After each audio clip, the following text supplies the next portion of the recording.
We talk a lot about racial relations in this country. And I call things out when I think they're wrong on both sides, whether it be police or minorities. I'm very consistent when I say that you have to abide by what the police officers tell you to do. You have to comply. But if you don't comply, it's still the officer's job to act responsibly and only use lethal force when you have to. What happened to George Floyd was murder. Make no mistake about it. No matter what was in his system, he was lying on his stomach. He was handcuffed. A knee should not have been on his neck, let alone for 8 minutes. What happened to Philando Castillo is tragic. The man did nothing wrong. He's a black man who was shot in the passenger of a car for doing nothing wrong. That was tragic. These types of incidents do happen. What happened to Garner was tragic. He should never have been put in a headlock. But there are also situations like what took place in Ferguson where there is a narrative being put forth by Benjamin Crumbs, as I like to call him, the Al Sharptons of the world. That's good. Good nickname.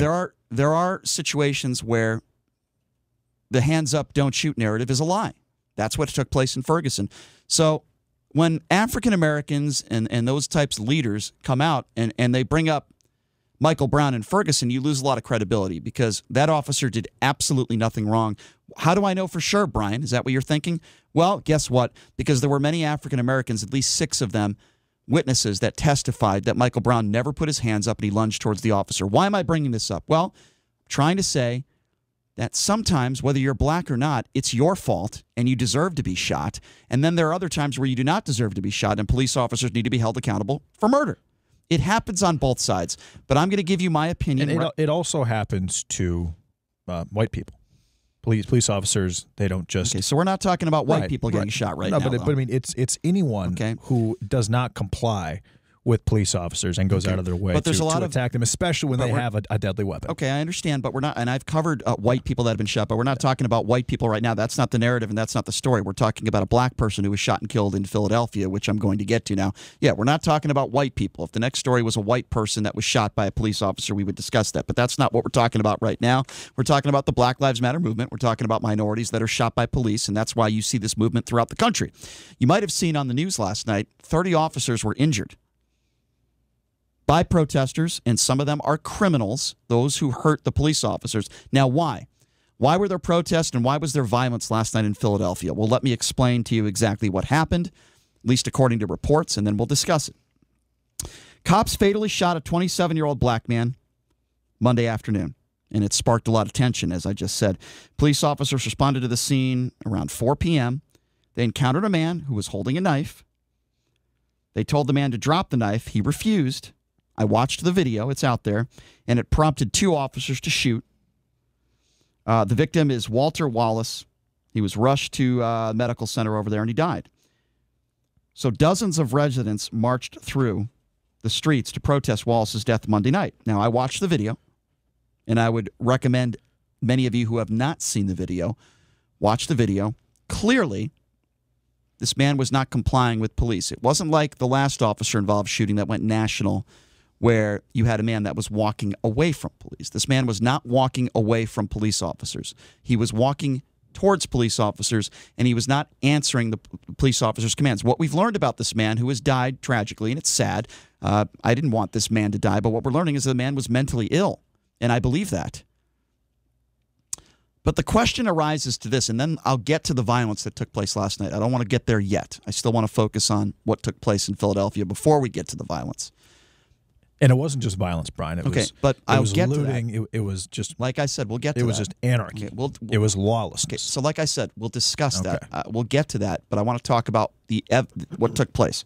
Now, if the man holding the knife, who is now dead, sadly, when you don't comply, I say this all the time on the radio, and I'll say it again. I say this off the air to people that want to argue with me. When you decide not to comply with police, you're asking for trouble. Let's just get that out of the way right now. This wasn't an unarmed man. This wasn't a man who was doing all the right things. This isn't a Garner situation. This isn't a Philando Castillo situation. This was a man with a knife that was not listening to commands. I believe it when you look at his history, he was mentally ill.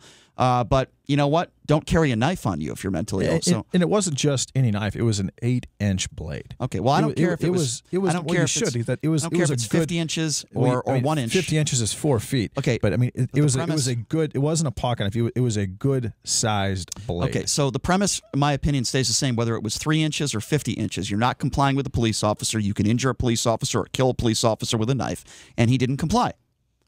But with that being said, it wasn't a gun.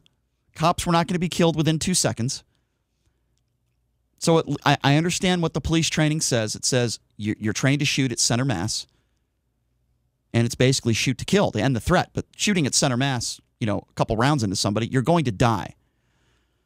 So the question leads to, in this situation that took place last night, could the police have handled it differently? I think they definitely should have maybe shoot a taser first, and then if that doesn't work, then shoot your weapons. They didn't do that. Maybe if training needs to change, maybe not shooting at center mass in certain situations. Now, if this guy had a gun and he was pointing it at officers, shoot and kill him. No question. But the question is, can you shoot at someone's legs? Can you shoot at someone to incapacitate them but not shoot center mass and kill them? Now, I don't have the answer to that question. I'm just raising that question, and that's what some people are asking when it comes to police training. I don't know the answer to that question. Here's what I do know. It's never acceptable not to comply with a police officer, whether you think the police officer is wrong or not. It's never acceptable to hold a weapon in your hand when police officers are asking you to drop it. It's sad that this man was mentally ill. I believe he was mentally ill. I believe he obviously wasn't thinking clearly. It's sad. This man could be a father, a brother. And now he's dead. And it's very sad. It's very, very sad. But the story goes on now, and this is what really bothers me about this story, is that now we're learning that 30 police officers were injured last night during riots over this police shooting of Walter Wallace. And 12 were hospitalized. So 30 cops, as I said, this happened last night. They torched squad cars. They charged lines of officers. The carnage, let me just give people a little bit of background on what took place last night, then we'll talk about it. Organized protests gathered at a park chanting Black Lives Matter soon after news broke at around 4 p.m. that the 27-year-old was killed. Hundreds of people swamped the streets, leading to at least 33 arrests by the early hours of Tuesday on charges including rioting, assault on police officers, looting, and possession of firearms. Let me be very clear.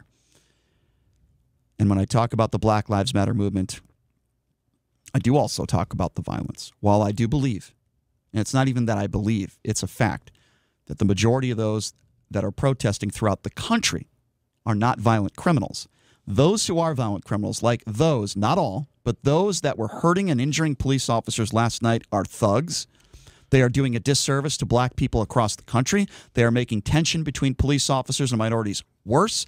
And they are doing the biggest disservice and injustice to those good people out there that want equality for minorities when it comes to police brutality. It is disgusting. It's wrong.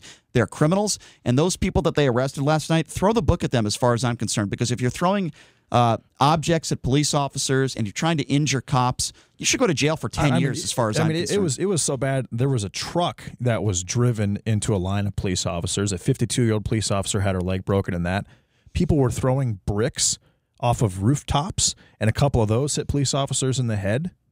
There was widespread looting. You saw that. ATMs were blown up. McDonald's were broken into. What they did is they went to the general stores, the grocery stores, and they ransacked the grocery stores. So now citizens of downtown Philadelphia are going to have a hard time buying groceries. At least one police station was also attacked, windows smashed, graffiti. So this is the question. I want to open up the phone lines now. This is a question I'll give to our listeners. And the number to call, by the way, is 702-257-5396.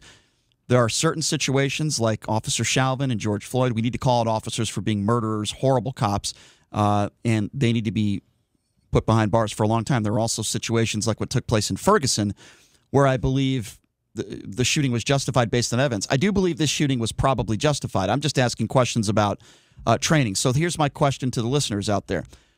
What do you think about this officer-involved shooting that took place in Philadelphia? Do you think it was justified based on the information that I just gave out? And my second question to the listeners is, what do you think about the violence and what do you think about the riots that took place in Philadelphia last night, where you had at least 30 officers that were injured, some of whom had to go to the hospital? The number to call again if you want to be a part of the program, 257-5396. Again, that number. Hold on. Again, that number, 702-257-5396. There's literally a video on Twitter of a group, a line of police officers, like 40 of them. They're running down the street, retreating from a bunch of anarchists and looters and rioters and what I would consider to be criminals. And this guy that had this 8-inch blade, yes, he was mentally ill. He was approaching the officers. The officers repeatedly asked him, they warned him to stand down. He refused those warnings, and he kept coming at those officers. Brian, we're probably 5 feet away right now. I mean, 10 feet is not that far. If someone is coming at you with a knife and they're 10 feet away from you, they can cause some serious damage to you. I don't know what the officers could have done besides what they did. Well, I just raised those questions. They emptied the entire clip, which was 10 rounds, and they did it until the threat was stopped. Listen, I just asked those questions about the possibility of difference in police training. I don't know the answer to that, but I'm going to say this. And I'll say it again, and then we're going to take some calls because I know we got a lot of people on hold at 257-5396. What took place in Ferguson, there are some officer-involved shootings where the narrative is wrong, whether it be the media or just people in general, and those officers need to be put to justice. The fact that Officer Chauvin, see, this is why some people are angry. The fact that Officer Chauvin right now is out, he's out of jail, is utterly disgusting. Well, and people are also angry about ACB. They're angry that Amy Coney Barrett. This has nothing to do with Coney Barrett. I mean, this story has nothing to do with Coney Barrett. I think this has been going on for years. I think there was a little correlation between what happened last night. I completely disagree. With ACB. You think these people? Hold on a second. Just hold on. And I think that if Trump wins the election, and I believe he's going to, and I'll explain why over the course of the next 8 days.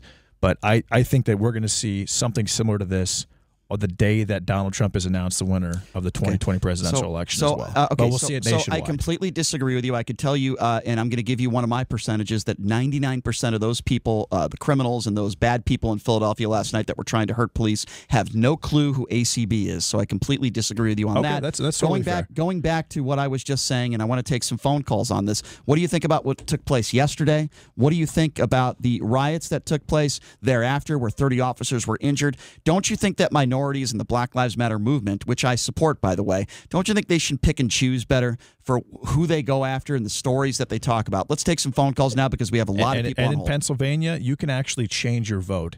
And it's an interesting state. Only about 25% of the state has voted. Well, this has nothing to do with voting. No, it does. No, it doesn't. If you're in Philadelphia, the majority of mail-in voting that has taken place in Pennsylvania has taken place in Allegheny County and Philadelphia. This has nothing to do with voting. And I think, and Trump made a statement today on Twitter. I believe people, based on last night and what Joe Biden has said about oil and transitioning out of fossil fuels, I believe people are going to change their votes, change their mail-in votes, and vote for Donald Trump on Election Day. Okay, so this because they can, as one of those states, they're able to. And I think that situations like this make that much more likely. So I believe that last night, for how ridiculous that it was, and the fact that Walter Wallace died, and that's a tragic situation. The police officers are injured. 12 are hospitalized. One has a broken leg. But I believe that is pushing Pennsylvania to go even more red than it was before. Okay, so first of all, Donald Trump is not going to stop police shootings and riots. In fact, it's the opposite. He's not bringing people together. He's actually a very divisive president. So I disagree with you.